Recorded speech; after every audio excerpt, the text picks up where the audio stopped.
आजकल की मोटरसाइकिलों और कारों में बहुत एफिशिएंट ब्रेकिंग सिस्टम लगे होते हैं। ये सिस्टम इतने एफिशिएंट होते हैं कि आकस्मिक स्थिति में 1 सेकंड के भी बहुत छोटे हिस्से के अंदर ही आपकी गाड़ी को सुरक्षित रूप से रोक देते हैं। जब आप ब्रेक लीवर खींचते हैं तो लीवर के पास स्थित ब्रेक फ्लूइड दबता है। ये फ्लूइड ब्रेक लाइन द्वारा ब्रेक पैड से सीधे जुड़ा हुआ होता है, इसलिए फ्लूइड के दबते ही ब्रेक पैड सक्रिय हो जाते हैं। अभी अभी आपने जिस ब्रेकिंग सिस्टम को देखा उसे पिछले 5 दशकों के शोध और व्यावहारिक अनुभवों के द्वारा विकसित किया गया है। आइए हम सीखते हैं कि इंजीनियरों ने इतना एफिशिएंट ब्रेकिंग सिस्टम को कैसे बनाया, या फिर विशेष रूप से कहें तो हम सीखेंगे कि डिस्क ब्रेक्स के पीछे की रोचक भौतिकी क्या है। आप सोच रहे होंगे कि ब्रेक लीवर पर आपके हाथों द्वारा लगाया गया एक छोटा सा बल भला कैसे मोटरसाइकिल के पहिए को रोकने के लिए काफी होता है। इंजीनियरों ने पास्कल्स लॉ का उपयोग करके इसे बनाया है। जब आप लीवर को घुमाते हैं तो एक छोटा पिस्टन भी घूमता है। पिस्टन में तेल भरा होता है और ये तेल प्रेशराइज्ड होता है। अगर आप ध्यान से देखें तो ये पिस्टन केबल द्वारा एक बड़े पिस्टन से जुड़ा हुआ है। संक्षेप में कहा जाए तो बड़ा पिस्टन ब्रेक पैड के पास स्थित होता है और छोटा पिस्टन ब्रेक लीवर के पास स्थित होता है। पास्कल्स लॉ के अनुसार दोनों पिस्टनों पर एक समान दबाव होना चाहिए। इसका मतलब यह है कि पिस्टनों के क्षेत्रफल में अंतर के कारण लीवर के सिरे पर आपके द्वारा लगाया गया बल ब्रेक पैड के सिरे पर कई गुना बढ़ जाएगा।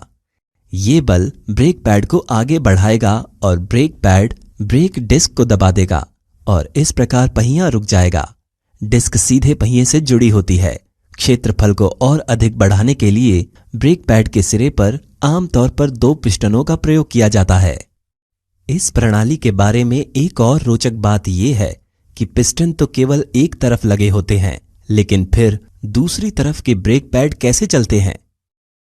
ऐसा फ्लोटिंग कैलिपर मैकेनिज्म नाम की एक अत्यंत निपुण प्रणाली के द्वारा संभव हो पाया है।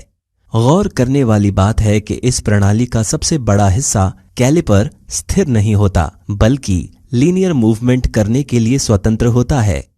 मोटरसाइकिल में एक कैलिपर सपोर्ट लगाया जाता है जो स्थिर होता है। आप देख सकते हैं कि कैलिपर कैसे इस स्थिर भाग के साथ गति कर रहा है।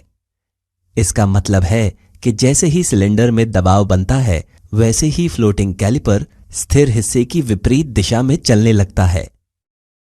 दूसरा ब्रेक शू फ्लोटिंग कैलिपर से सीधे जुड़ा होता है, इसलिए ब्रेक लगाने पर दोनों तरफ एक साथ प्रतिक्रिया होती है।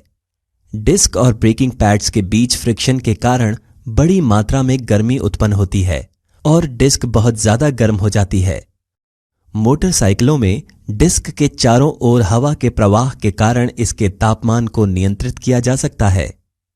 कारों में तापमान को नियंत्रित करने के लिए हवा के कहीं अधिक प्रवाह और अधिक क्षेत्रफल वाली सतह आवश्यक है। इसी वजह से कारों की डिस्क के अंदर वेन्स होते हैं। वेन्स हवा को किरणों की तरह फैलाकर बाहर की ओर फेंकने में सहायता करते हैं। डिस्क के चारों ओर बने छिद्र हवा के प्रसार को और बेहतर बनाते हैं। डिस्क ब्रेक प्रणाली एक साधारण प्रणाली लग सकती है, हालांकि ऑटोमोबाइल को सुरक्षित बनाने में डिस्क ब्रेक्स के योगदान को समझने के लिए हमें पहले डिस्क ब्रेक्स के पूर्वज ड्रम ब्रेक्स के बारे में जानना होगा। ड्रम ब्रेक्स ऑटोमोबाइल उद्योग में कई दशकों तक छाए रहे। इनका प्रयोग अभी भी कुछ कारों के पिछले पहियों में किया जाता है। इनकी कार्यप्रणाली बहुत ही आसान होती है। इस मैकेनिज्म के ड्रम सीधे पहियों से जुड़े होते हैं। जब आप ब्रेक लगाते हैं, ड्रम के अंदर लगे शू पेयर फैल जाते हैं और फ्रिक्शनल फोर्स के कारण पहिए रुक जाते हैं।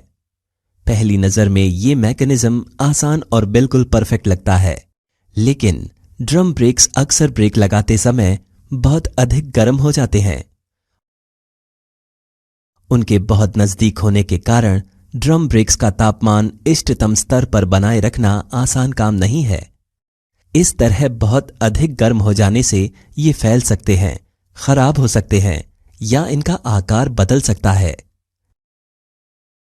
चूंकि फ्रिक्शनल फोर्स कम होने के कारण ये पहिया तेजी से नहीं रुकता, रोड टायर का फ्रिक्शनल फोर्स भी दूसरे टायर की तुलना में कम होगा। अलग अलग फ्रिक्शनल फोर्स के कारण ब्रेक लगाते समय एक नेट टॉर्क पैदा होगा और इस कारण पूरी कार घूम जाएगी।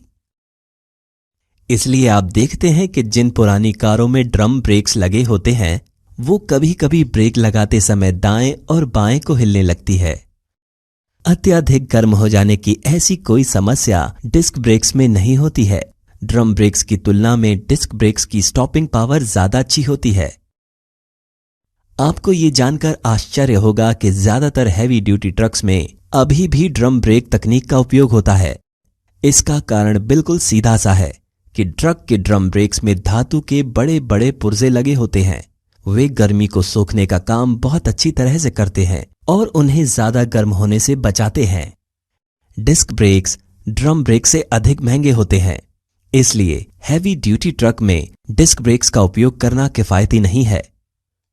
हम आशा करते हैं कि इस वीडियो से आपको डिस्क ब्रेक तकनीक के बारे में अच्छी जानकारी मिली होगी। वीडियो देखने के लिए आपका धन्यवाद और कृपया अपना सपोर्ट बनाए रखें।